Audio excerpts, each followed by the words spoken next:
Hi everyone, we're here at the Fortune Brainstorm Tech Conference in beautiful Aspen. It started raining. I'm here with Jordan, and we've had a really exciting day. We kicked off at 8 o'clock right this early morning on a fascinating conversation on how AI was kind of reimagining retail experiences. Unfortunately, the breakfast ended abruptly after 1 hour. We wanted to continue the conversation, so here we are. 45 minutes is not enough time No, to it's rethink not. the future of humanity No. and society. Yeah, exactly. So let's pick it up because I think the one topic we did not get to this morning was regulation. And it's such a huge component of what you do, but also drawing on your background with the SEC. Tell us, a little bit about how you should think about, if you're a founder, how you should think about regulation before you even try to achieve product market fit. Yeah, I think it's a hugely important topic. We're building these technologies that are transforming the world, and the pace of acceleration is only picking up. There's no way that regulators can ever hope to keep up. I'm very pro regulation, very pro smart regulation. So I would love to see government continue to pick up the pace, but I think fundamentally it's going to be up to industry to lead the way and make sure we're doing this in a responsible way, especially as the pace of change changes and accelerates. So I think how do you start from the bottom up as you're thinking about a product, the data that you're using, the way that you're building a relationship with your customers? How do you do it in a way that's going to instill trust? I think fundamentally it's important for society, but I think it's also important for your product too, because if you want a seamless product, you have to have a high trust product too. It's the only way to really put your users at ease and then take away any friction and anxiety when they're using your product. There's been always this friction between, especially tech companies, and especially in San Francisco, and city officials and government officials. And the question is, at what point do you engage? Like, do you do the scooter thing where you just put them out in the streets and then hope for the best and then wait for the letter to come, or do you engage early on and go through the right steps?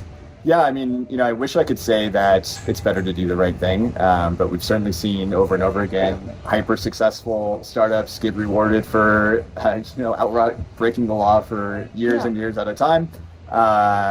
So ask for forgiveness, not permission, I think is something that our society, unfortunately, has just proven is the case, right? So I won't try to tell people not to build a successful business, but I will say, for me, it's less about doing right by the government. It's more about doing right by the people, which is ultimately what the government is here to protect anyway. So, put your customers first. If you're using data, how do you do it in a privacy preserving way? There's certain technologies now where once the genie's out of the bottle, you can never put it back in. So for me, things like facial recognition, where I've only got one face, and if my biometrics leak and then that gets out, it's very different than when my password leaks and I can change my password. It's just an annoyance. So I think depending on the type of data you're looking at, you're dealing with, I think you should be thinking more or less seriously about it just for your customers. Forget about the regulatory environment for a second. We talked a little bit about privacy this morning, but I don't think that we really covered the full scope of it. I would like your thoughts on privacy as it relates to design when it comes to retail experiences. So yesterday, the guy from Amazon was there talking about their retail experience of Amazon Go, and we all know if you've walked into one of those stores, you have to go through the gates. And it's very known that you're going through this and giving up information in some way, and they're collecting it. Your experience is very different. So tell me a little bit about how you incorporate that design into the way that you kind of customize this retail experience that fits consumers in a way that doesn't feel like it's a complete invasion of privacy as soon as you walk in the store. Yeah, no, it's a great question, and for better or worse, there's been cameras in retail for decades now. We're all used to seeing security cameras, and some stores even put it in your face a little bit aggressively. They'll put a sort of monitor up where you can see yourself in the store, and the whole purpose of it is to communicate to you that you're being watched, right? Or you see all these not so friendly signs that say you're on camera, or smile, you're on camera, right? So I think it's been part of our culture for a long time, but I think there's a difference in kind now that we're putting intelligence behind the cameras. Definitely ups the ante, and I think people respond to them. They definitely are thinking more about it, even just regular shoppers.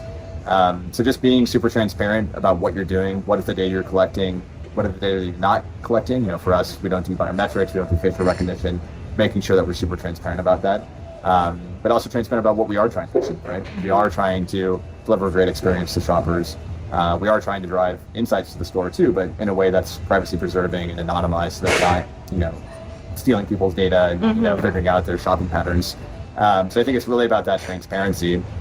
And then you mentioned the gates, and I think you also want to have a great shopper experience. And for me, gates are the antithesis of that. It's everything we've learned about retail in the last 100 years is you always put friction at the end of the shopping experience. Right. Otherwise, it creates drop off. And if you put a gate up, you see how much friction it puts up in front of the person. You want to be welcoming as a store, so people can just walk in. But at the same time, you still need to over communicate about what's happening, why are these cameras here, and why is it actually at the service of the shopper. I think one of the biggest takeaways I walked out of the room this morning with was that AI is going to be ingrained in every company, big or small. But obviously, the bigger companies have an advantage in deploying the AI at this current moment, and then it becomes a struggle for smaller companies to kind of catch up. Yeah. And there was one person from McKinsey who was talking about kind of the landscape of how her research has changed over the years, and even something as small as the bot that greets you, being transparent about this is a bot and not a real person. Yep. That will ultimately really kind of lessen that fear that consumers have, robots taking over the world, Terminator style kind of scenarios. Yes. I think with AI, there's so much fear that there's a lot of robots you really have to, until we get to a point where it's accepted in society and it just becomes a natural fabric of our life, right? Yep. 100%. I mean, I think we can draw on sci-fi in these experiences, right? Yeah. That doesn't help, by the way, those movies. Well, sci-fi can scare people, but I think it can also create inspiration too. And I think there's a common theme in some sci-fi novels where robots basically have to always be transparent, right? If asked, I have to tell you that I'm a bot, right? Whether I'm a chat bot or a physical robot, whatever it is. And I think that would be a great regulation to adopt, right? That shouldn't be an industry standard. That should be a regulatory environment. Is a human talking to me? Yeah. Right? And if maybe it's not immediately up front, but if I ask, it has to be confirmed, right? I think the real challenge though is that AI is being democratized, which in some ways is great, but it also means that everyone, not even companies, just individuals, have access to world-class AI capabilities suddenly, right? So I'm super worried about things like deepfakes and image generation. And if you look at the recent DALL-E 2 from OpenAI, they put a little watermark on the generated images, clearly for this reason, right? Yeah. We're being transparent. This was created by an AI, so that it reduces the chance for abuse. Of course, you can just crop it out, right? But at least they're trying. But that same technique, somebody on the side, outside of the context of OpenAI, can retrain their own model given resources, and then not have that watermark embedded. Yeah. Totally circumnavigate that best practice. And we're going to see a lot of that. It's going to change the face of how spamming works, how phishing works. You think phishing attacks are bad now? They already are. It's crazy how much phishing happens. But imagine when you have a sophisticated NLP chatbot. Imagine when it can send you a picture of your mom with them, this fake bot saying oh hey, I'm hanging out with your mom, and it's a very convincing picture with very convincing text. Yeah. And then you industrialize that and spam a billion people with it. How does that change society? How does it change politics when you can, create convincing deepfakes of any politician doing anything you want? I think these are just today unanswerable questions that I think we have to be engaging together as a community to solve. I mean, I think it goes back to the original topic for your discussion, which is more transparency, more regulation. Yes. If it's going to be if everything's going to be AI embedded, then how do we best protect ourselves and put up best practices, right? Completely. I agree. Thank you so much, Jordan. Yeah, it's always you. great to catch up with you. Likewise. And hope you enjoy the rest of the conference. Yeah, likewise. Thank you.